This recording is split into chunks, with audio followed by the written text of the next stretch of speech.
This is my father. I look a bit like him, don't I? Yes. But this story is not only about my father. In fact, it's also a story about worldly power.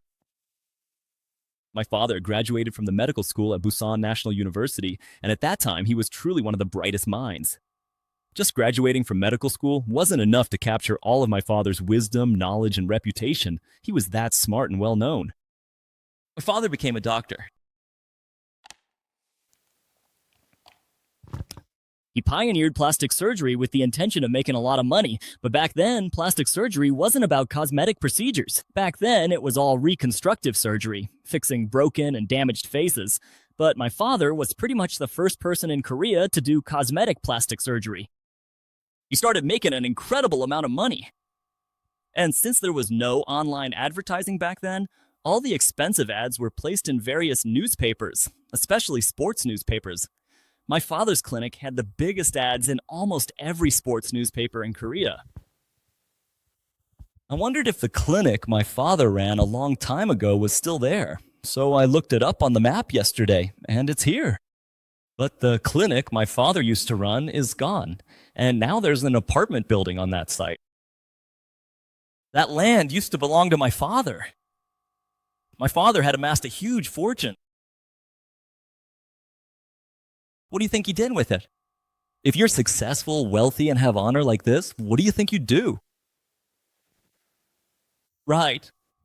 He drank, smoked, and lived a truly decadent life, seeking out alcohol and meat every single day. And after all that, what do you think he did next? He would get so drunk that he'd pass out, and when he came to, he'd beat my mother, curse God, and torment our family.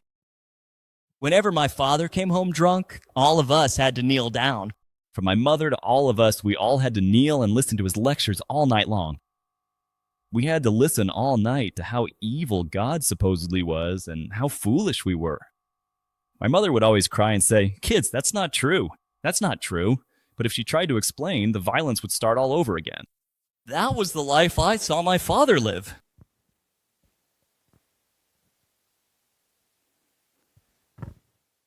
This is what human law is like.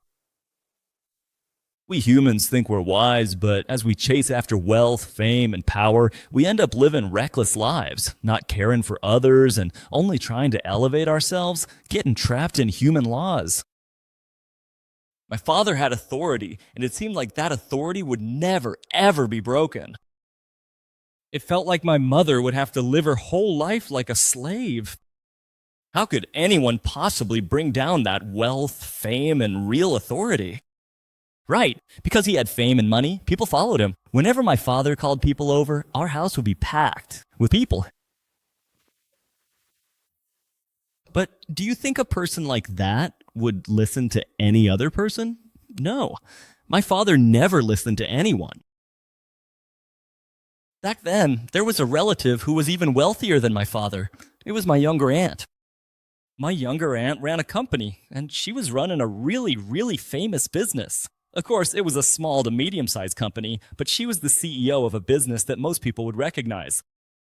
She was truly rich. But then, one day, that aunt actually came to my father and asked to borrow money. She was so wealthy that she didn't have to envy anyone, yet she came to my father to borrow money. It was a really unfamiliar situation. My father grew up as an orphan, so he cherishes his sister dearly. He really, really cares about her deeply. He loves her like his own child. She's his younger sister. But then my aunt said, "Appa, this has never happened before, but the money just isn't coming in. We already delivered all the goods, but the money hasn't come in, so there's no way to cover it right now. So how much money do you have, Atha? Can you lend me all of it?" That's what she said. So I actually know how much money it was back then, but since it was so long ago, I tried converting it to today's value. Turns out that amount would buy several apartments now.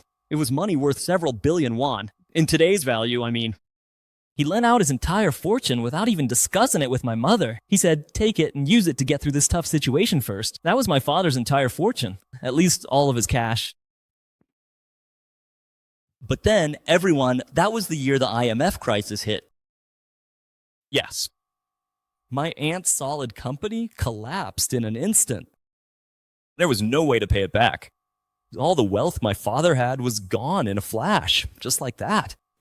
Yes, my father, if he had at least asked my mother for her opinion, she would have had something to say. But even when my mom said, "Honey, can you just think about it one more time?" he snapped, "What do you know to nag your husband?" He shut her down and made the decision all by himself, and that's how things ended up. We couldn't even blame my aunt for it. My father fell ill and was bedridden. That man, who was always so proud and only cared about himself, couldn't even leave his room over this one money issue. He was devastated. Nothing anyone said comforted him, and he couldn't seem to recover. After all, that was his whole world. He lost everything and just collapsed. No matter what anyone said, there was no way out for him. A person was completely broken. But then, who do you think helped my father get back on his feet as he was falling apart? Yes. One day, my mother approached my father. And then, unbelievably, she helped my father up and brought him out. Smiling, too. She was like, "Oh, that's right," supporting my father, smiling as they came out to the living room, had a meal, and started living their lives again. It was amazing to see. I wondered, what did Mom say to Dad that made him walk out looking so fine? This is what my mother said. It's not something the doctor could say or something you could say just because you know about it. These were the words that brought my father back up. "Honey, your heart must hurt a lot. But honestly, it's okay with me, even if you don't have anything at all. I really don't care about the money at all." What is my mother's purpose? What is the most precious thing in my mother's life? Yes, that's why my mother was able to say these words. "I just want you to be healthy." The kids probably feel the same way. As long as you stay healthy and by our side, we couldn't ask for anything more. We can always make more money, can't we? And do you know what she said at the attic? "That's what you're best at." Yes. Everyone, this was truly a comforting act of love and an invisible forgiveness. Yes. But my father's hardships didn't end there. This is a photo of my father and mother from around that time, and my father, really, he's a very, very unique person. But just looking at his face brings back all sorts of memories. I wonder if I should share this testimony or not. It was around this time that my father started to get sick. That smart doctor couldn't cure his own illness. He developed high blood pressure, drank every day, smoked every day, ate meat every day. He wandered around looking for gourmet food, didn't sleep, came home at dawn, and tormented his children and his wife. How could he possibly stay healthy like that? He suffered various illnesses, but none could be cured. Gout happens when you eat too much meat and drink too much alcohol. Meat's nucleic acids break down, and uric acid deposits in joints. It's common now. You just take medicine and get better. Even with inflammation, it's not serious if you take your medication. But my father, despite being such a smart doctor, unbelievably didn't know what gout was. It's hard to understand. Unaware of what gout was, he left it untreated for years. He got gout and his joints deteriorated. At first, it's nothing serious, but left untreated, deposits form nodules, causing joints to break down and inflammation to make them crumble. That's why my father lost the use of his hands, because all his joints had deteriorated. But usually, when it gets to that point, surgery can fix it, right? But every time my father had surgery, there was always some kind of problem. He developed a common cataract, but during the surgery, the lens ruptured and blood started pooling in his eye. So he started having what's called floaters, where blood was floating around and he couldn't see well. And then he had surgery for gout, but all the bone had deteriorated, so unless they did a hip bone graft, there was nothing they could do. They grafted his own bone, but his joint wouldn't move at all. He just kept getting sicker, and he kept getting fatter. That brilliant doctor, my mother loved the words from the Spirit of Prophecy about healthy eating so much that she served him brown rice. Imagine giving this yellowish rice to the smartest doctor around, and he would just toss it aside. But that very doctor started getting sick. But every day while being persecuted and crying, he secretly ate brown rice. Even though I gave her such a hard time, she'd juice greens every morning, begging and saying to me, "Sang-hee, please just drink 1 cup." Even when I told her to clean up, my mother tried so hard to follow those teachings. She'd insist on exercising to practice the word, even when my father cursed at her. Every morning at dawn, she'd fetch water, saying, "Honey, I brought you some fresh water." And through it all, she didn't have a single illness. She really said, "Sang-yuk, can't you come with me to the spring just once?" So I went along, and honestly, she was like a squirrel, so quick and lively. I couldn't even keep up with my elderly mother.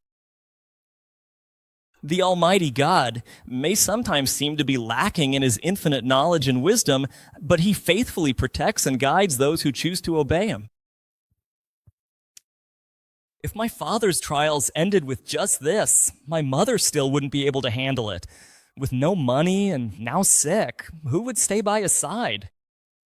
If you have no money at all, and you're sick to the point where you can't even move your hands and have to rely on medicine, do you think those friends from the world would still be there for you? Yes, now the friends start to leave. Even when his son calls, all those people who used to be around don't come anymore. So who would be left by his side? Yes, the only one left by my father's side was my mother. At this point, shouldn't my mother just run away? It's the chance of a lifetime after all. Ah, honey, well, good for you. Try living well now. It's a chance to get revenge, isn't it? But every single moment, my mother talked to my father about Jesus. Yes, honey, don't you think I would feel hurt too? But when I pray, Jesus tells me not to do that. Jesus tells me to stay by your side. Yeah. The reason I met you, the reason I can forgive you, the reason I can stay by your side, it's all because of Jesus, and Jesus alone. You need to understand that. My mother would repeat that story every single moment. And then my father would start to lose his spirit. Yes, if it were before, he would have smacked her after hearing that. But now he just listens. Where's his pride now? He's about to end up a beggar. But the hardships didn't end there. My father tried to make a comeback by opening a new hospital. Since he was skilled, we thought something would work out. He opened the hospital, but what comes next? He started to get anxious. Since he had failed before, he began to act recklessly. He should have just taken it easy and not gotten greedy like before. But how are people's hearts? He wanted to regain the reputation he once had. He wanted to enjoy the wealth he used to have again, so he started to overdo it. Then, my father ended up falling into a scammer's trap. Yes, a really terrible scammer came to my father. I can't go into detail about this because there are legal issues involved. That scammer secretly performed unauthorized medical treatments under my father's name. Yes, he secretly took money from patients who came because of my father's reputation, ran the hospital, and even performed surgeries even though he wasn't a doctor. My father had no idea about any of this. Because honestly, my father was blinded by something. He was blinded by money. He felt he had to make money quickly to recover. But then, when the scandal broke out, it started getting reported in the news. Do you know what's really amazing, everyone? My father actually had several hospitals. He had so many, they were famous, he had honor and power, so it seemed like he could never fall. But because he was so well known, he crashed down suddenly and even faster. Since it was a hospital everyone knew, it became a mess. People thought, maybe I have problems with them too. So many filed lawsuits against my father.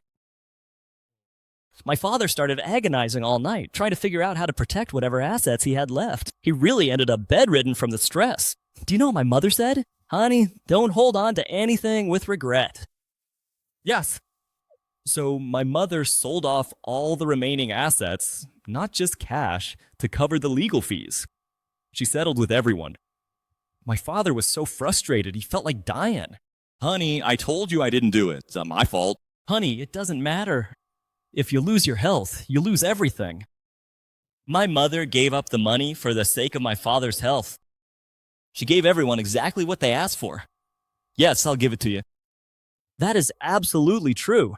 Even so, a significant number of people ended up filing formal lawsuits, and the entire matter eventually went to court. But who do you really think was the only person who could provide the evidence to prove that my father was completely innocent? It was the nurses. Yeah, the nurses knew who performed the surgery. So my mother went to find the nurses. My mother's really honest and honestly a bit naive.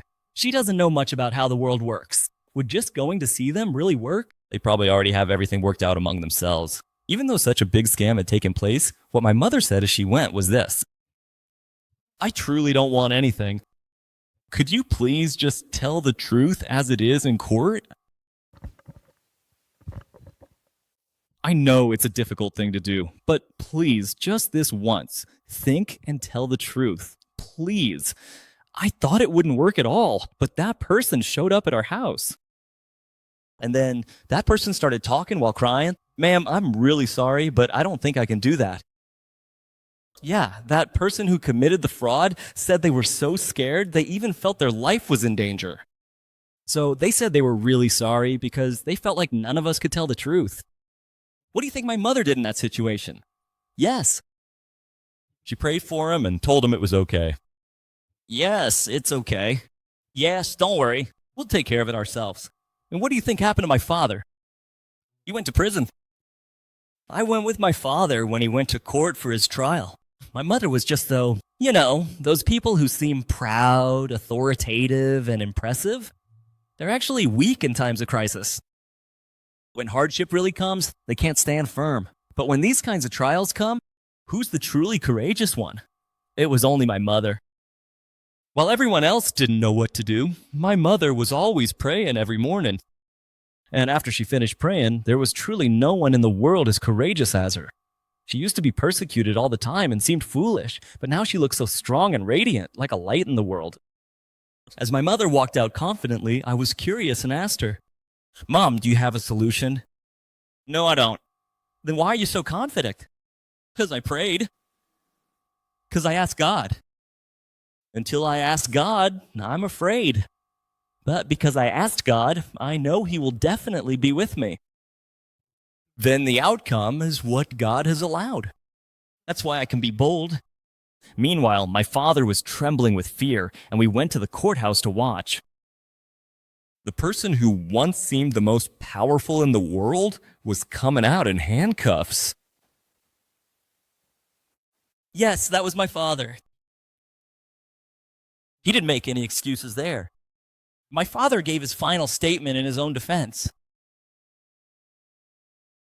No matter how much I try to explain myself, I don't think I can prove my innocence. But just the fact that I, as a doctor, caused this controversy because of my social status makes me believe my guilt is great. I still remember my father's final answer. After that, he didn't make any excuses and accepted the verdict. My father served a prison sentence. I was supposed to go to college, but I ended up facing prison instead. That person who was once so great and proud, now he doesn't have a single penny to his name. He doesn't have any real estate left either. His health is completely ruined, and it's hard for him to even take care of himself. And now he was about to end up in prison too. Do you think he could hold his head up?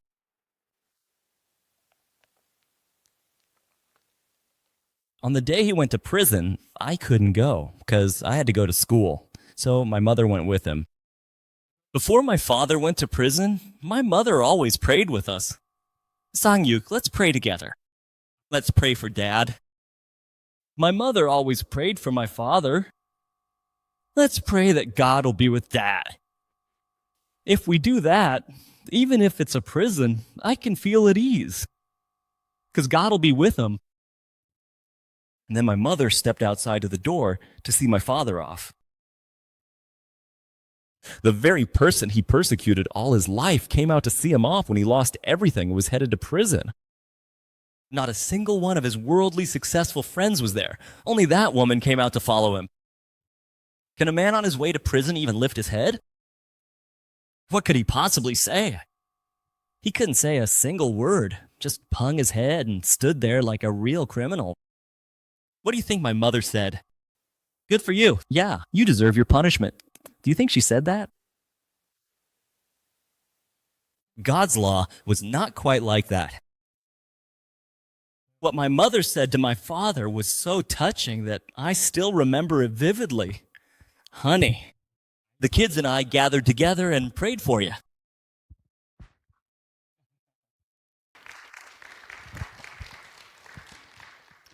And we'll keep praying for you, so don't worry and just go. We'll visit you often. Even now, my father still can't lift his head. Honey, at least quit smoking while you're there. My mother smoked so much that our house was basically like a raccoon's den. You know. Even just that is a big deal. Your health was getting worse, so just think of it as going into a smoking cessation clinic. I think even if you just quit smoking while you're there, that time will be worth it. If that's the case, I would rather send you to prison just for that purpose. And at the end, she said this. Honey, don't be afraid. It's because you've become too arrogant. God is humbling you. God is doing this to meet you, so don't be afraid. We'll pray for you. Everyone, God's law is a law of love. We often completely misunderstand God's law. We have misunderstood it, we misunderstand it now, and we will likely continue to misunderstand it in the years to come. And that is precisely the reason why Jesus Christ came to this earth. By giving Christ as a gift, God shows that his hatred of sin is as strong as death, but his love for sinners is even stronger than death. Use this gift to assure humanity that there is no greater love than mine. They will find the greatest happiness by loving me. God's law is for us to become like Jesus Christ and share his love with those who don't know God.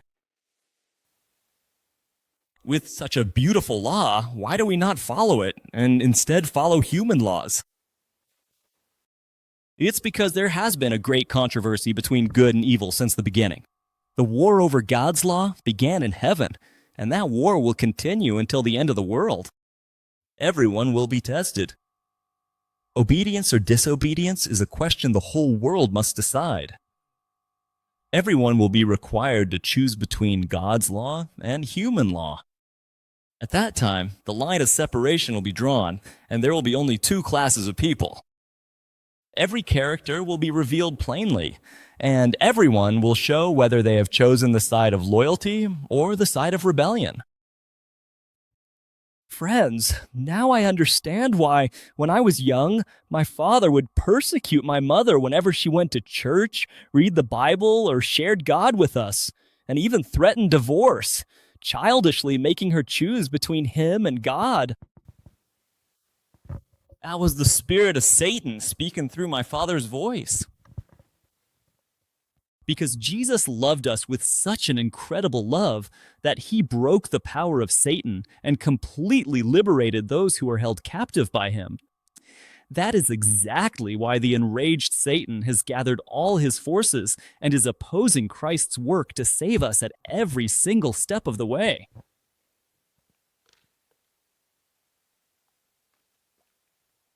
So, my friends, which specific law do you think we should choose? It's not easy, but we must follow the law of heaven. But everyone, there's one thing here that I just couldn't understand.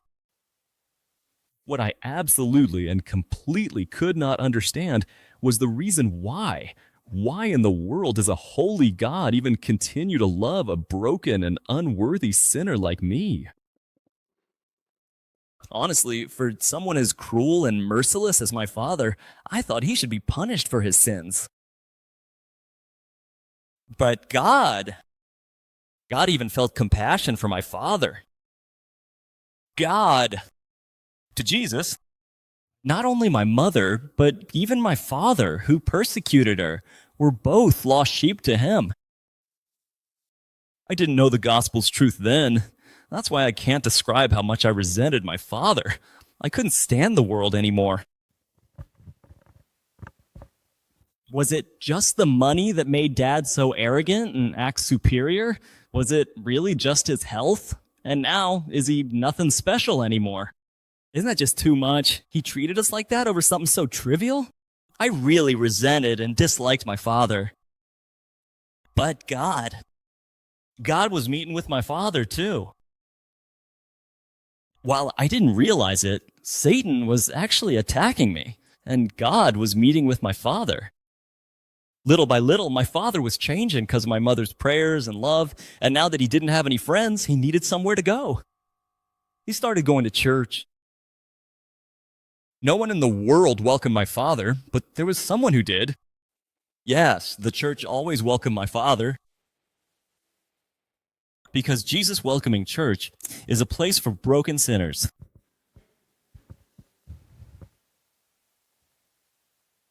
So, not knowing any of this, I kept on hating my father. Honestly, I didn't want to spend even a single day with him. I found an old photo. It's of my own father on his way to church. Oh, right. Yeah. But since my father was older and a doctor, the church gave him the position of elder. That was the biggest mistake of their lives. You should never give someone like my father that kind of position. Seriously, you have no idea how many strange things he did after getting the title of elder. He went to church, but he wanted ice cream, so he arrived late, around 11:10, and walked into the service eating ice cream. He was an elder. But there he was, eating ice cream right up front. The pastor saw him and didn't know what to do. And then, another day, my father said that no matter how much he read the Bible, what the pastor said was wrong. If he weren't an elder, I could at least understand. But since he was an elder acting like that, I really didn't know what to do. Oh, Dad, people can just have different opinions. Just listen, please. No, but my father just couldn't hold back. Right in front of everyone, he was saying, "No, this isn't right," and typing something else. So everyone could hear it. This is wrong. Just like that. Honestly, he's the kind of person you'd wish wouldn't come to church, but he was coming anyway. We attended Sunday church, and all the members of Sunday church. Not once did any of them say they disliked my father. With that kind of love, with that light, my father was slowly becoming a child of the light. So at that time, I really couldn't stand to see my father, so I joined the military. Honestly, I just couldn't stand him even more. But when I was about to go to the army, I'm sorry.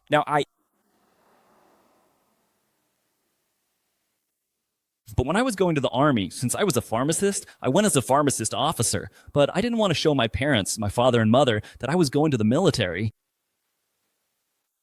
Even though I knew exactly how my parents felt, I just couldn't accept the idea of their love for their child being fulfilled. That's just self-satisfaction. So I wanted to hurt my parents and secretly go to the military. That's the kind of person I am. You have no idea how mean I was. Yes, so since I had to tell them I was going to the military, I told them either the day before or 2 days before I left. I was so sensitive that they couldn't even eat with me. Their wish was just to have a meal with me. They couldn't even start a conversation with me. Dad, I'm going to the military. Oh, Sangyuk, you're going to the military? Yes. When did you go? Next year? Tomorrow? Tomorrow? Why? Sangi, why are you telling me this now? I was getting angry. Then why do I have to tell Dad about it in advance? He should be grateful I even told him at all. Go already. Dad, go to work. I got so mad I slammed the door and went to my room. The harder you slam the door, the more it hurts your parents. So I slammed the door and went in. That felt good. Let him feel a little hurt for once. But then my dad came in, opening my door with a creak, looking like he was guilty of something. He opened the door with a creak and came in. In a really trembling voice, he said, "Sanghi, since today's the last day, want to have dinner with Dad?" he asked. I said, "No. When do we ever eat together? Why ask me now?" Just leave already. Why are you coming into someone else's room? I knew every trick in the book to twist my parents' feelings. I told him to leave quickly, that this was my room, and to go to his own room. Like a criminal or like a servant backing away from a king, he retreated out of the room.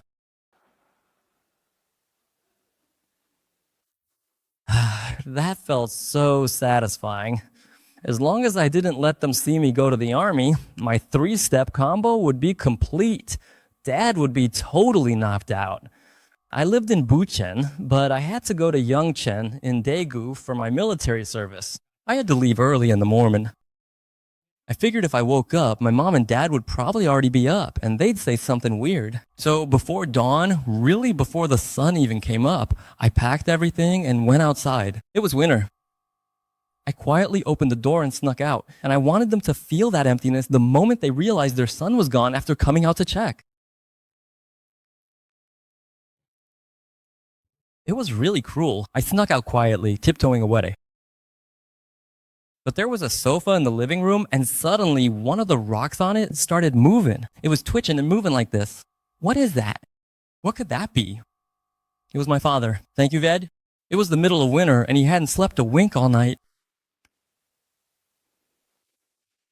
He was waiting for me in the living room, saying, "Hi, is that you?" Ugh, I'm screwed. Ugh, why are you sleeping out here?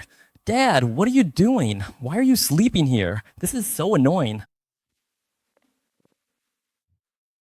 Then I hurriedly passed through the living room. You know, there's the steel front door of the apartment. I opened the door. Thank you.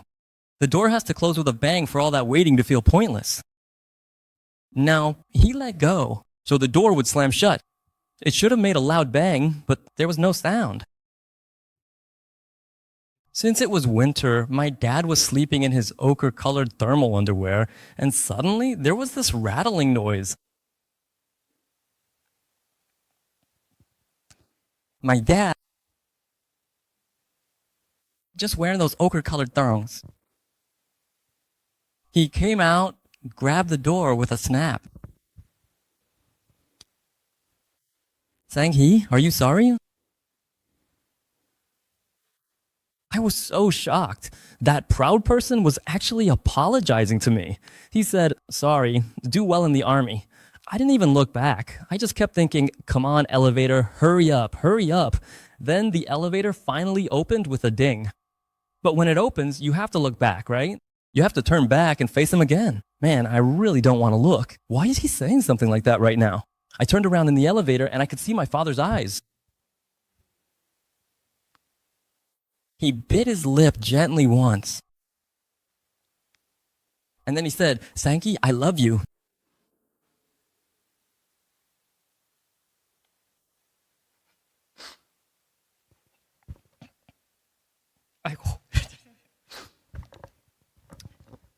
Oh man, I thought, what's this nonsense he's telling his son joining the army? I just wanted to get it over with and left for service. I thought the army was my world, but honey, is it really? I thought I'd be glad to leave my parents, but wow, the army is just incredibly hard. Does God allow trials for anyone? God humbles all who are proud. When I got to the army, it was full of everything I hated. I couldn't sleep. It was so uncomfortable, exhausting, and miserable that I just couldn't fall asleep. But since I went to the army as an officer, I was able to call home. For almost a month, I didn't make a call because I didn't want to see them. I just couldn't sleep. It was tough, and I wondered why I was even there. Lying down, thoughts ran through my head. Back home, I'm treated like a prince. Even my proud dad, if I tell him to leave, he backs out of the room. I'm like a prince at home. Every morning, my mom would bring me carrot juice, holding it so carefully, worried she might spill even a drop, begging me to please just drink it once. I'm like a kingly son to her. But here, no one treats me like that. No one responds to me that way. Without realizing it, memories of my parents' love for me, love I had misunderstood, would pass through my mind, and I would drift off to sleep. One day I thought, why did my mom come to see me every day and talk to me about God? What was it about me that made my proud dad, that accomplished father, run out barefoot just to greet me when I left the house? those thoughts started coming to me. Without realizing it, I felt truly grateful. I thought, my dad, I'm really thankful for him. Only then did I start to feel thankful. Thank you. In the morning, I mustered up a lot of courage and called home. It must have been about a month. Back then, we didn't have cell phones, so we had a landline at home. I called home, and as soon as the phone started ringing, someone picked up right away. What do you think they said? It was Sang-I who answered it. There wasn't even a second of hesitation. As soon as he picked up, he said, "Is this Sang-I K? Sang-I, are you doing well? Are you healthy?" Before I could answer, more questions came. "Nothing's wrong, right? Is this really Sang-I K?" How long do you think they waited for that call? Listening to my father's urgent voice for a while, I finally spoke up. "Dad, I'm doing though. Don't worry about me." And then we just talked about ordinary things.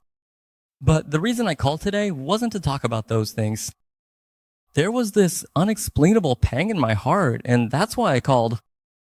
There was this indescribable resonance in my heart, and that's why I called.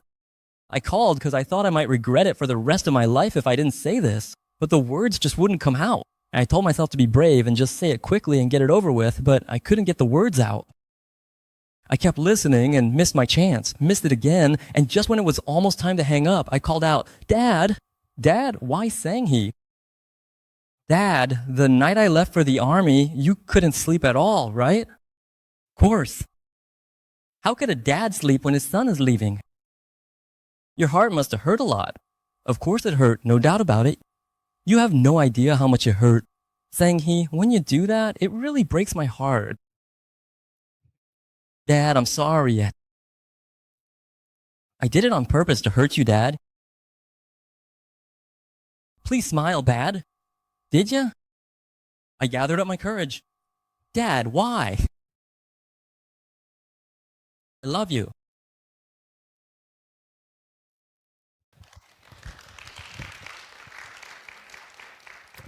That was something that really took a lot of courage for me to say.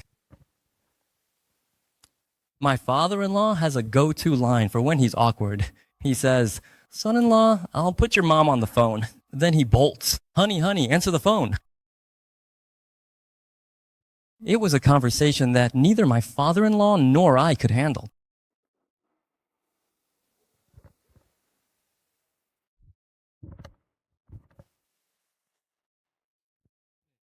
So that's how I started my military service, and my official duty as the head of the pharmacy department began. But while I was serving in the military, I started getting phone calls at the base. When my mother was persecuted like that, only her mother comforted her. My grandmother lived a long life. When my father mistreated my mother, he'd mistreat my grandmother too. He'd say, "It's because you gave birth to a daughter like her that I'm suffering." He tormented her in front of us, and his treatment was indescribable. But that grandmother, she only cared about her daughter. One day, we got a call saying that my grandmother had passed away. Oh no, my mom is in trouble now. When we went to my grandmother's funeral, after she was cremated and laid to rest, my mother started crying again. "Mom, your heart must hurt a lot, right?" But then my mom said, "No, it doesn't hurt." That's what she said. "Why?" Then Sang-hee said, "Your grandmother kept her faith in God until the end and passed away, so she lived a successful life. Now it's our turn to do what we need to do. As long as mom does well, as long as mom doesn't let go of her faith in God, she can meet grandma again." That's what she said. And then she started crying her eyes out. Then, while I was in the army, I got a call. "Sang-yuk, hurry and go to Seoul." "Why?" "I heard your uncle passed away." My father was an orphan, so he loved his siblings, but now his big brother's gone from liver cancer. "Oh, then our dad must be really hurt by this, right?" "Yes." And when I came back, the word death, which had always felt so unfamiliar, really hit home for me. Death always felt so unfamiliar and like something that happened in a faraway world to me. But then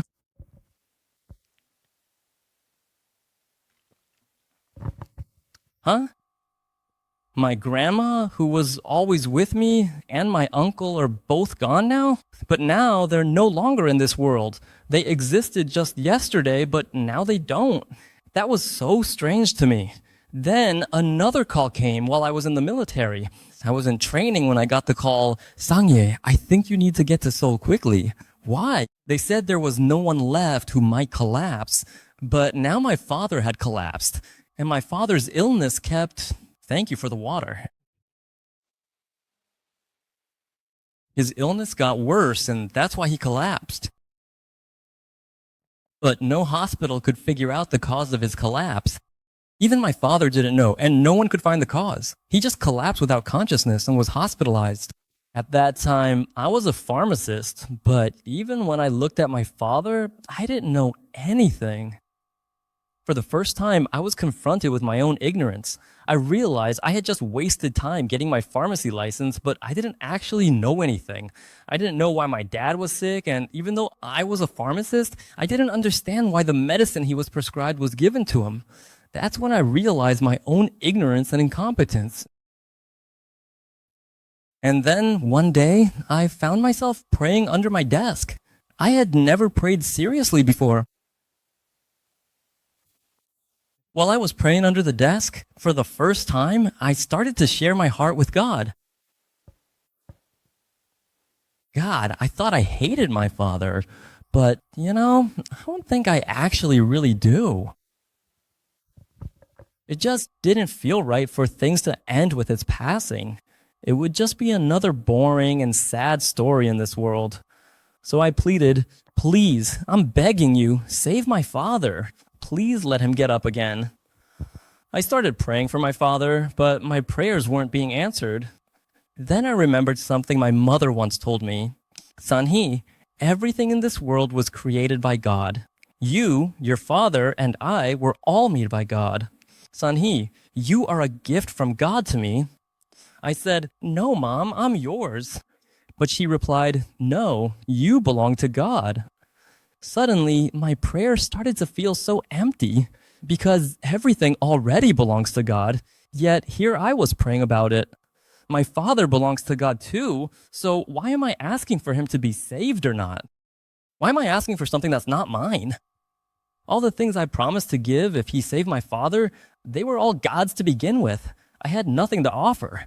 After thinking and thinking, I ended up praying, "God, everything in this world is yours, so I have nothing to give you.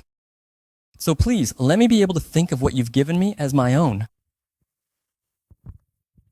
If you do that, if you save my father, then I will give you my youth." That was the prayer I made at that time. I wasn't really sure, but after reading the Bible, I realized that the most precious thing I have is my youth. So I said, "I'll give you the most precious thing I have, so please, please save my father. I don't want this story to end like this." And while I was praying, another thought came to me. God, I thought I was wise, but I was a fool. I was an idiot. I didn't know anything at all. I was an arrogant person. God, please fill me with wisdom. Please save my father and make me a new, wise person. If you do, I promise I won't waste that time and will study hard. Father, I became a pharmacist, but I haven't really studied anything. I'm going to study so I can become a doctor now. So please, God, help me at that time. Amazingly, from that moment on, my father started to get better. Every time we went to the hospital, we found out the reason for his pain, and my father recovered. So what should I do now? I have to give my best years. I was surprised since I'd never thought about it. I realized I had to give my youth, but I didn't know how. So I started reading the Bible for the first time. But while I was carefully reading through the Gospels in the Bible, I happened to come across a story that I simply could not understand. God did not send his Son into the world to judge the world, but so that through him, the world might be saved.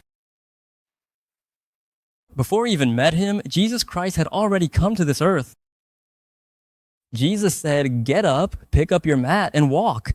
But when I looked at the life of Jesus, I saw that he lived his whole life for others. Not even for a single moment did he use his power for himself. So, shouldn't everyone honor him, respect him, and praise him? But everyone persecuted him. He lived only for others. Yet all those people persecuted Jesus and nailed him to the cross. I just couldn't understand that. How could something like that happen? As I was thinking about it, my father came to mind. My father who persecuted my mother just because she believed in Jesus. I remembered myself persecuting my mother just for talking about Jesus. I remember telling her to leave right away and telling her not to bring out that Bible in front of me. It was only then that I realized everyone who was the one persecuting Jesus. It was me. I had only heard about you through the words of others with my ears, but now my eyes have truly seen you. I humbly confess that it was then that I met Jesus. But the Jesus I met wasn't sitting on a golden throne that so many people in this world envy, eating the world's finest foods or enjoying power and privilege. The Jesus I met was painfully hanging on the cross. I was so deeply moved by that, I really wanted to follow and obey Jesus. It wasn't about offering myself like a slave, but I wanted to obey Jesus, who was in a place even lower than me. I read the word again. God, I want to obey you. How exactly could I obey? Then God reached out and met me through his word. The word is God himself. If anyone chooses to do God's will, they'll find out whether my teaching comes from God or whether I speak on my own. So I was deeply moved by this word, and I realized that if I want to dedicate my expertise to God and obey what he commands, I need to live out God's word. From that moment on, whenever I read the word, I try to put it into practice. The word I read at that time was about giving thanks. It was a passage telling me not to drink alcohol. Honestly, I feel really sorry and embarrassed, but I used to drink when I was in the military. I had a ton of friends back then. From that point on, I gathered all my friends together and told them, from today, I won't be drinking anymore, so please don't invite me to drink.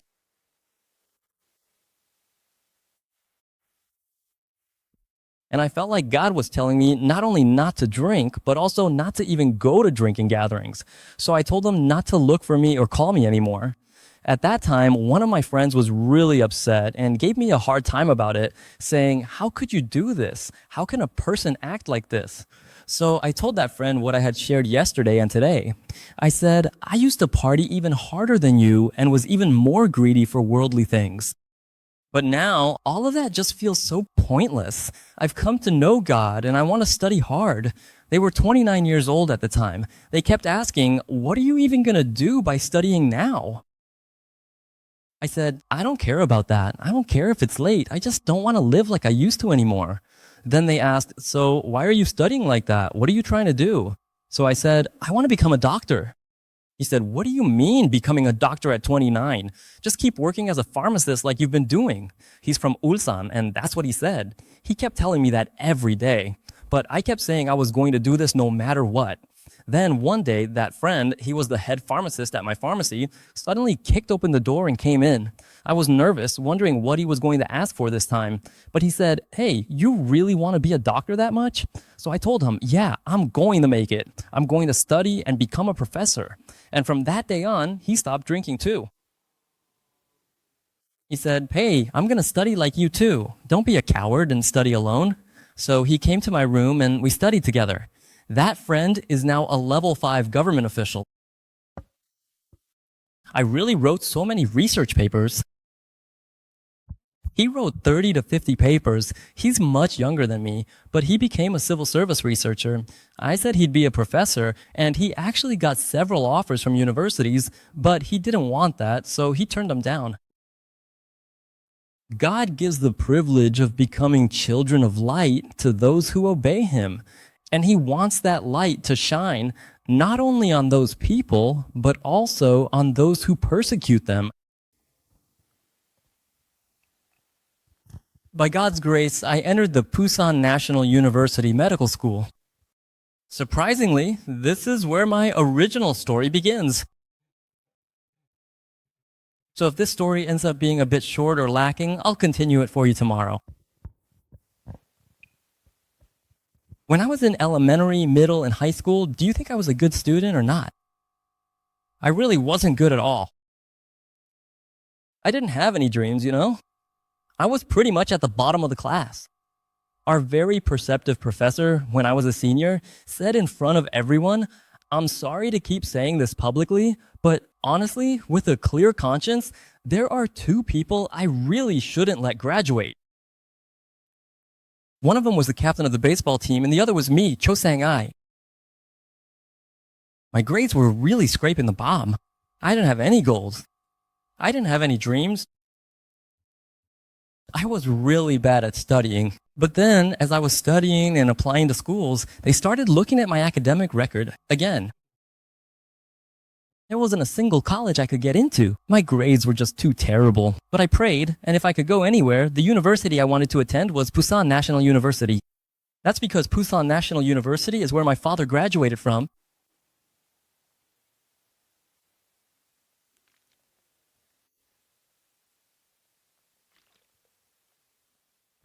I had a dream.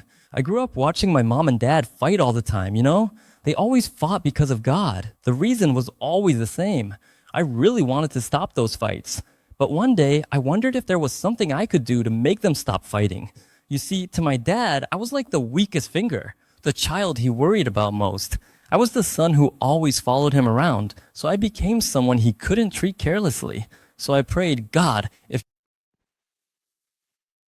my dad always used to say, "I'm the smartest person in the world, but there is no God. I'm the smartest, so what could your foolish mom possibly do?" That's what he would say.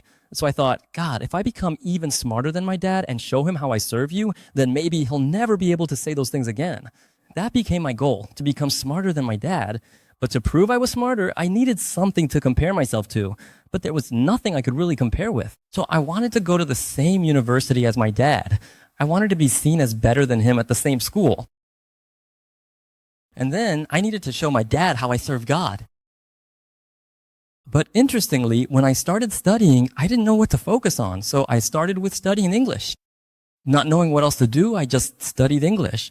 Then they announced med school exams would include it. Since I had only studied English, I was really good at it. But what was really amazing was that Pusan National University was the only school that barely looked at your high school grades. They didn't even have a cutoff score. You could apply no matter what, and there was hardly any evaluation based on grades. Most of the score was based on English. I prayed, God, the only university I can go to is Pusan National University. It's the school I really wanted to attend. So, by God's grace, I was able to get into Pusan National University. When I got there, I once again asked God for wisdom. Now I can't live by my own words anymore.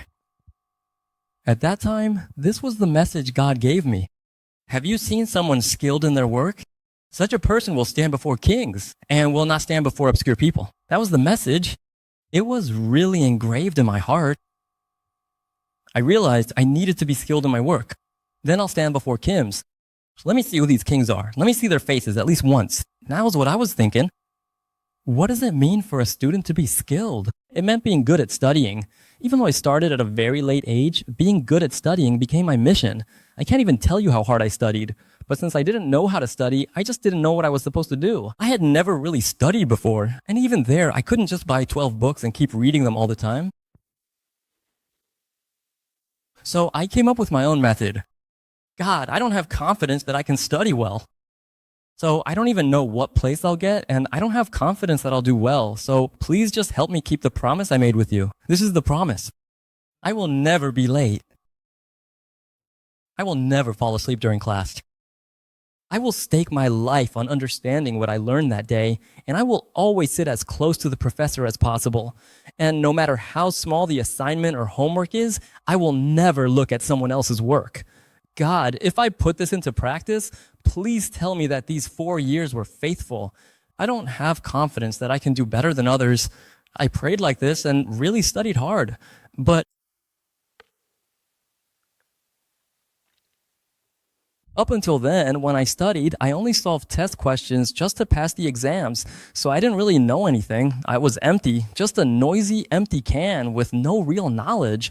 So from this point on, I thought of this as time given to me by God, and I started reading original textbooks. I prayed, God, it's okay if I don't do well on the exams. Please help me understand the providence with which you created this world. I read the books and prepared in advance, studying ahead of time. But then on the first day of class, I was nervous, thinking, how beautiful must the school that God sent me to be? I sat in the closest seat, and even now, I can't forget that moment. The professor walked in wearing a lab coat.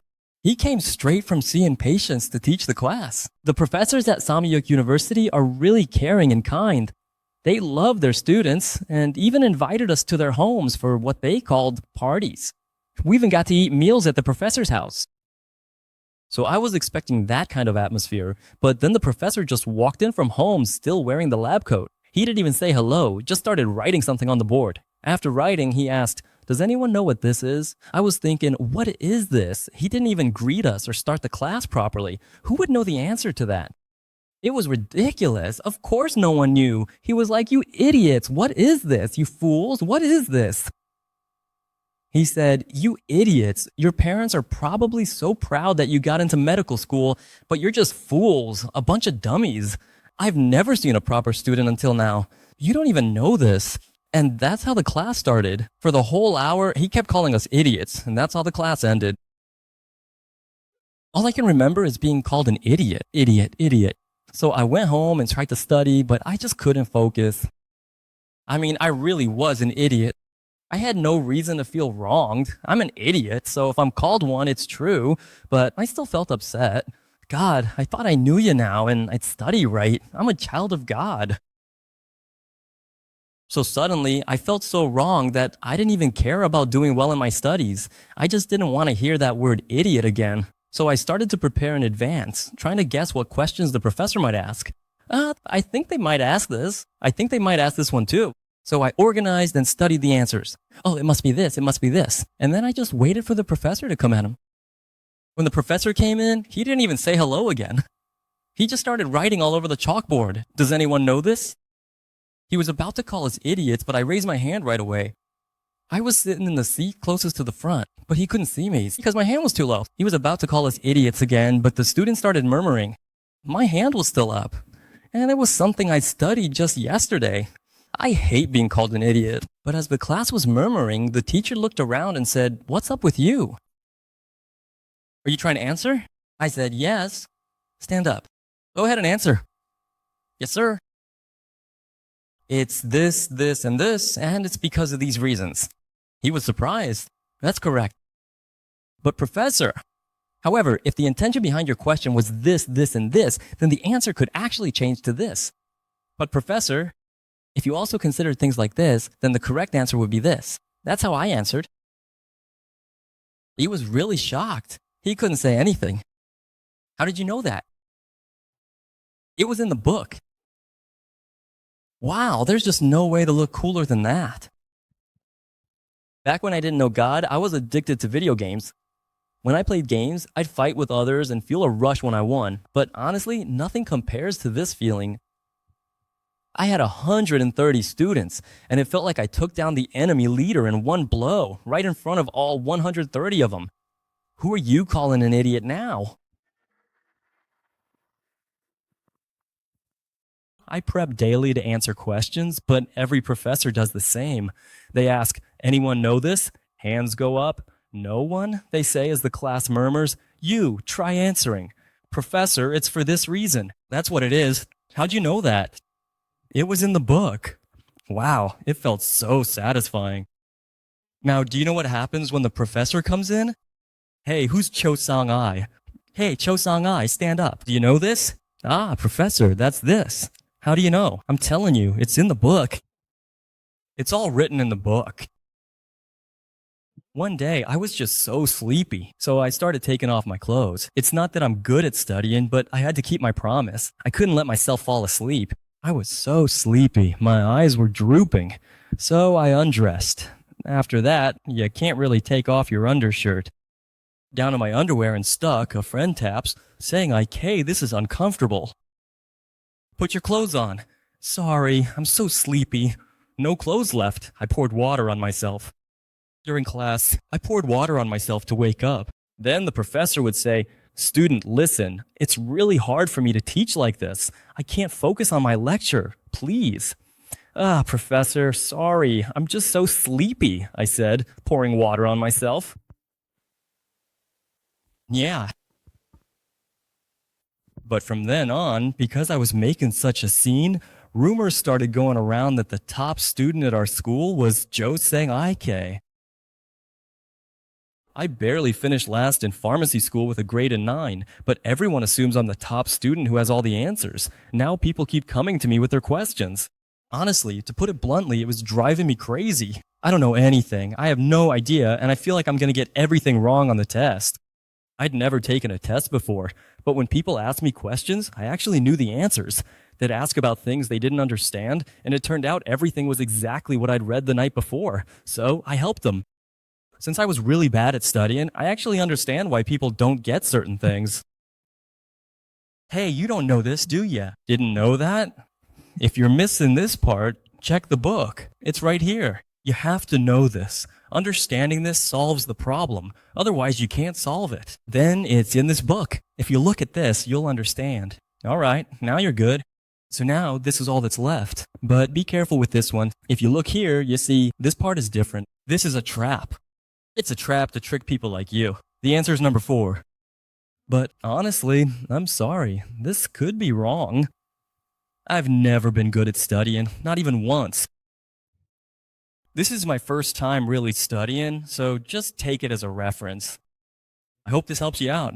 Then they said, see, it's always the smart kids who say stuff like this. Rumor was if you went to Sang-ik, he taught great. My wife said, don't lie, but it's true. A line formed because university internal medicine is so hard to grasp.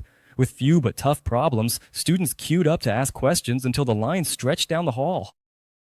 Honestly, I felt like an idiot, but I was still teaching. I wondered, what will I say to them when test scores come out? This book explains it like this, showing you exactly what is what. But hey, I could be wrong. Just take it as a reference, okay? Wow, what are you talking about? You're the best at this. I was so nervous. The first exam date was finally set. What about you guys? What happens when you study? I've never been so nervous in my life. I barely remember exams in my 3-year pharmacy program. When I took them, I'd throw in the towel and leave after 5 minutes. I was so nervous I couldn't even open the paper. Once they were handed out, I just kept mine closed and prayed. God, I really did my best, right? But honestly, my grades are probably going to be at the very bottom. But God, what should I do? How am I supposed to deal with the aftermath? I'll just have to endure the embarrassment somehow. God, I told you I would give you my life, my youth, and that I wouldn't waste this time. God, please, don't look at my grades. Look at my effort. And then when I opened the test paper, when I flipped it open, I still can't forget that moment. I was so shocked that I didn't even try to solve anything. I just skimmed through the questions. Why do you think that happened? Yeah, there wasn't a single question I didn't know. Seriously, all the problems that had been taught to me over and over again, to the point I was sick of them, were all right there. Yeah. And then when the results of that first test came out, guess what my rank was? No, that's not it. But because of that, I got hurt. I thought I would obviously be first place. Do you know why that happened? It's because Satan doesn't just sit still. In that very moment, Satan planted arrogance in my heart. Yeah, he planted feelings of jealousy and hatred toward others in me. When the results came out, I was 28th out of 116 students. Wasn't that pretty good? It was actually a good result. I should have been satisfied, grateful, and prayed about it. But after getting those results, I fell into depression. Yeah, how could this happen? That kid is the one who used to ask me questions. Why is she doing better than me? She doesn't even know God, so why does she seem more glorious than me? I started to become envious, jealous, hateful, and arrogant. I didn't know this teaching. Pride goes before destruction, a haughty spirit before a fall. In that depression, I just couldn't figure out how to study anymore. Really? I'm done with applications. I'll study for good grades too. Those feelings surfaced. Though I stumbled before God and asked for wisdom, I saw how cowardly one can become over just one thing. At that time, God spoke to me again through His Word. God, let me see my own sins first. People will be lovers of themselves, lovers of money, boastful, proud, abusive, disobedient to their parents, ungrateful, unholy, treacherous, rash, conceited, and lovers of pleasure rather than lovers of God. As I read this passage, I could see my own pride and selfishness. I said I would give my youth to God, but what was I really chasing after? Yeah, I was seeking my own honor, my wealth, my authority, and my own interests. And after God made me aware of my sins, He comforted me. I am gentle and humble in heart. Take my yoke upon you and learn from me. Then you will find rest for your souls. The lips of those who long for purity of heart speak with virtue, so the king becomes their friend. Be as wise as serpents. Everyone, I tried hard to be as wise as a serpent, but God gave me the following words. Be as innocent as a dove. From that moment on, I stopped studying to beat others. God, I realize now that I was competing. I will let it all go. I will not be envious. I now admit that being number one in the world is not my place. From this very moment, for the rest of my life, the riches and glory of the world are not mine. Yeah, I want to live for the glory of God. Then I kept studying the same way. I read the original text, whether on the exam or not, to know them. But then, with urology coming up, I was still stuck on OBGYN. It felt endless. The book was thick and full of unknowns, but with that exam near, I had to study for both, and it felt like it would never end. But God, the exam, yes. Even if I don't do well on the exam, even if I can't study well for it, I was praying, please let me finish this studying while I was studying, but then there was a really unfortunate incident at our school. Because of that, the professors were really upset with us and everything was in chaos. The urology professor was also the dean of our medical school. He came in, clearly angry. At that time, when I was going through this hardship, even my friends started to dislike me. They said, "You're too loud," and "You act like you're better than everyone else." It was during a time when I was receiving that kind of resentment. So while I was worrying and asking God what I should do, the professor came in and, as usual during class, kept saying, "Hey, ask this question. Does anyone know the answer to this?" He said things like that. But that day, instead of teaching, he just told us, "Ask any question you want. Anything is fine." But the dean was so angry, and there were a lot of rumors that we were going to get disciplined. So the class president lined us all up, gave each of us a tissue, and made us sit up straight. But who could ask anything in that situation? It was completely silent. Then the professor started getting angry, saying, "Hey, you idiots." He said, "It's because you kids are so immoral and always causing trouble that you can't even ask questions." He started yelling, saying, "You don't know anything, you're just a mess." So everyone just kept their heads dozed. He kept scolding us, and I was sitting in the very front row with our class president sitting behind me. Suddenly, the class president started kicking me with his foot. He kept tapping me with his foot. So I was just sitting still, but he kept thumping me. When I looked back, he whispered, "Sang-ai, please, just ask a question." That's what he said. How could anyone ask a question in an atmosphere like that? On top of that, my friends already thought I was too weird and didn't like me, so I just stayed quiet and said I couldn't do it. Then he started kicking my desk with his foot again. He pleaded, "Please, just this once, help me out." I refused. The others don't like me either.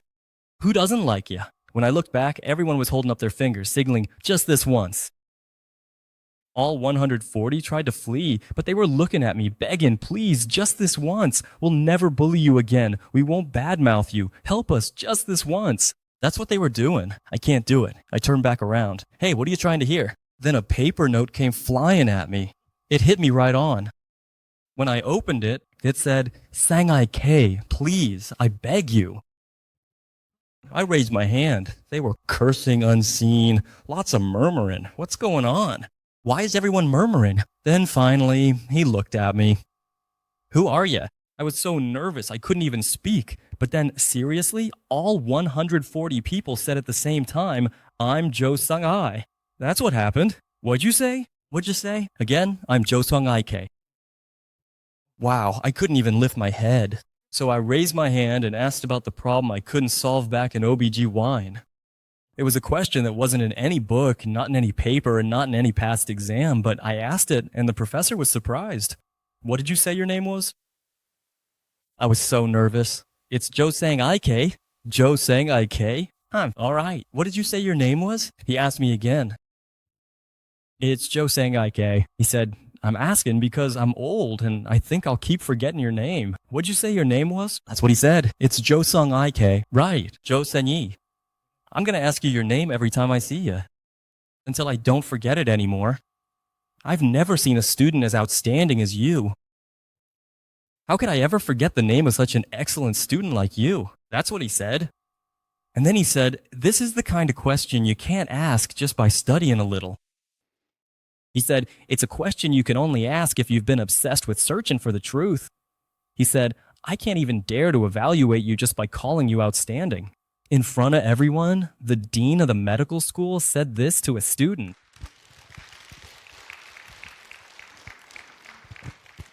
There's a highest form of praise that professors give. Do you know what that is? Professors have the utmost pride in their own field of study.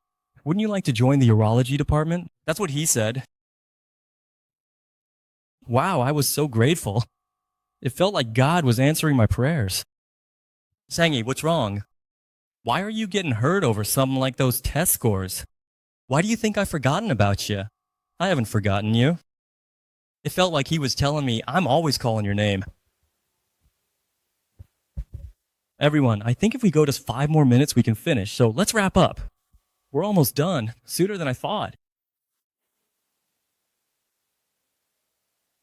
Yes. And then, because I wanted to become a purer person, I thought about what I could do to show my gratitude to God. I decided to help my friends. And when I thought about what kind of help I could give, I realized that what I'm best at is studying. So, since there were students who were always worried about failing, I organized my study notes and uploaded them to Diesel. Because we shouldn't compete. I will not compete. I prayed to be someone who helps those in need, so I shared my notes and exam questions online. Initially, few people noticed, but then one day people started checking it out and began greeting me. "Sanghi, I've been looking at your notes a lot. Thank you. It really seems to help a lot." That's when I realized why people I didn't even know thought I was strange and disliked me. I was just doing well on my own. I was only looking out for myself. So of course they couldn't help but dislike me and find me unpleasant. But finally, I started to see other people. "I know you're having a hard time and I hope this helps you."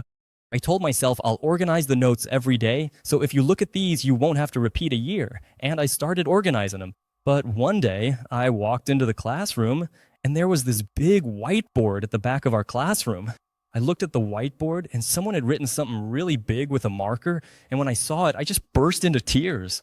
Yeah, when I looked, all my notes were organized there in huge letters, and it said, "Sang-hee, sincerity always gets through." I eventually began to develop a sincere heart that wanted to be more like Jesus and to genuinely care for my friends. That change of heart transformed me. But then the final crisis came. Rumors started spreading that I was really good at studying, so people began calling me the God of Study, like a study genius. My nickname was Gangshin, God of Study. But I really liked that nickname. People would say, "Hey, it's Gangshin." But when I got home, I suddenly started to feel trouble. "God, you are the only true God," but here I was getting arrogant because people were calling me a god. This is a big problem. Please take away this nickname. I don't think I should be hearing this nickname anymore. Because to me, you are the only God. Even as a joke, I don't want to be called that. So I went to school. I met with each friend who called me that and pleaded with them, "Please, can you change my nickname?"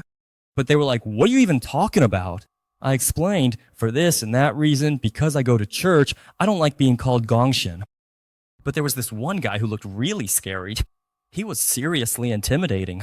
He was the one who made the most fun of me and called me that nickname the most. But I decided to go talk to him. Hey man, Sanghyun, why are you here? I have a favor to ask. Could you please change my nickname? But then he suddenly got really angry. Sanghi said, don't you think you're being a little childish? Do you really have to go this far? Hey, since you go to church, are you forcing that on me? He got so mad he stormed into the hallway. At our university in Busan, all students used the same hallway. During break, it would be crowded with students in that hallway. I followed him out. I'm sorry, huh? I'm really sorry. I used to be someone who had fun and was flexible, just like you are. So I know how weird I must look to you, but this is really important to me, so please, can you change my nickname? But then, in front of the whole school, he said this. Hey, you bastard. Why do you care if I call you Gongshin or Dungsin? Yeah, and we were actually pretty close, too. It really hurt me a lot. Isn't it because we're close that I give you a nickname like that? He was hurt, too. And then, as I turned the corner in the hallway, all the students were staring at me. I just wanted to hide so badly. I felt like I wanted to give up. But then, who came to mind? Yeah. Jesus, who died on the cross for me, a sinner, came to mind. I thought of Jesus, who had protected me through all those countless times until now. So I called out to my brother who was walking down the hallway. Hey, bro. He turned around and looked at me. I'm really sorry, bro.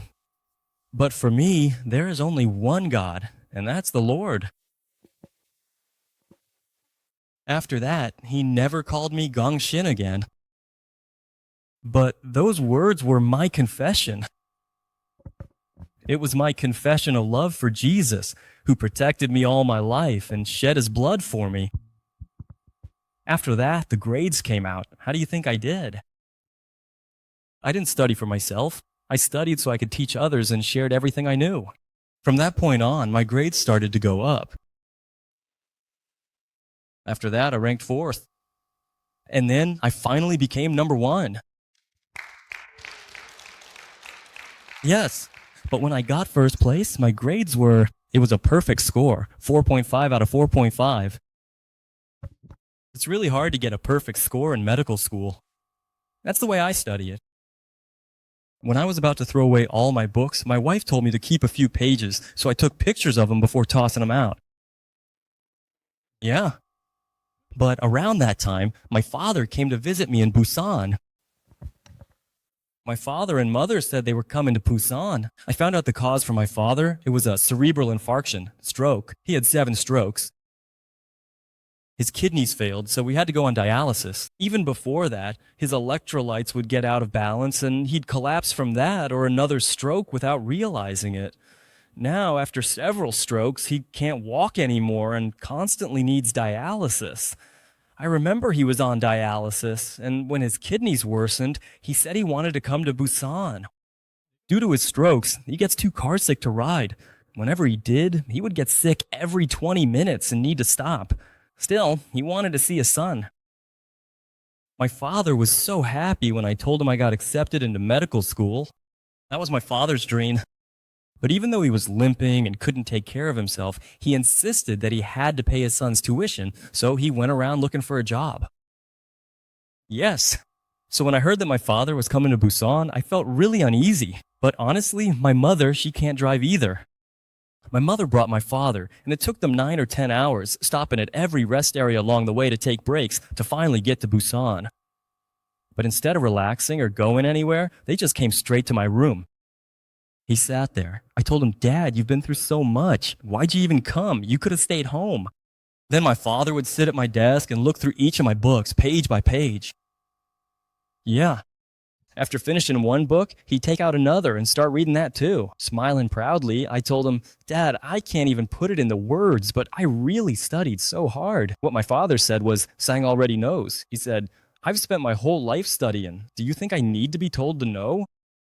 Just by looking at your handwriting, I can tell how hard you've worked. So he said, thank you. And then I suggested he take a trip, like to Hyundai, but he just said he'd rather go home. My father likes ketchup soup, so he just ate some next to me and then went straight back to Seoul. That was it. But the next day, my mom got a call. It was Sangi, sounding excited. Sangi said, "Mom, guess what?" Do you know what Dad said last night? That's what she said. What do you think he said? My father. My father, well, lying down at night, held my mother's hand tightly. And then he suddenly said, "Honey, do you really think I could ever change?"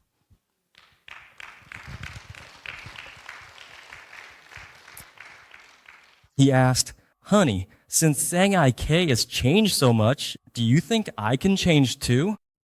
She was really surprised at that moment. My mother didn't hesitate at all. Why is that? Because my mother had prayed her whole life. Without any hesitation, my mother was finally able to say what she had been preparing her whole life to say. Of course, honey, Jesus is here. If Jesus is here, why wouldn't it be possible? That Jesus bought you with the blood on the cross and saved you, so why wouldn't it be possible? So we are truly grateful to Jesus. My father nodded and said, "Yes, we really are grateful." That's what he said. Everyone, what do you think the health message is? Is it just about being freed from cancer, curing high blood pressure, or treating diabetes? No, it's not. The most important key to our health is remembering our Creator and realizing that the Creator has a purpose for creating us. That purpose is only love. When our wandering lives are transformed to align with the Creator's purpose, and the people we love see this changed life and are led to look to God as well, then our lives become an act of worship. It's really difficult. We might not be able to do it ourselves, but Jesus says that we can. Jesus wants us to be the light and salt of this world. You are the salt of the earth. But if the salt loses its saltiness, how can it be made salty again? It is no longer good for anything, except to be thrown out and trampled underfoot by men. You are the light of the world. A city set on a hill can't be hidden. People do not light a lamp and put it under a bowl. Instead, they put it on its stand, and it gives light to everyone in the house.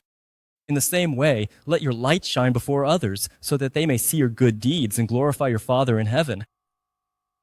Everyone, as a doctor, I find the concepts of light and salt incredibly moving. Do you know the reason why? Because light and salt are natural disinfectants that can effectively sterilize germs and bacteria in this world. Our saline solution's made of salt, and with that saline, we can kill germs. Everyone, when germs are exposed to sunlight, they can't survive. But God doesn't just want us to recover. He tells us to become the light and salt that heal this sick world. Our lives can become a remedy for someone who is struggling, lonely, or depressed because they don't know God. Sometimes it can be scary to become the light and salt, but everyone who is with us. Yeah, Jesus is with us. The Lord is faithful. He will strengthen you and protect you from the evil one. Believe in and give thanks that Jesus will keep all your hopes. I'll end today's long message here.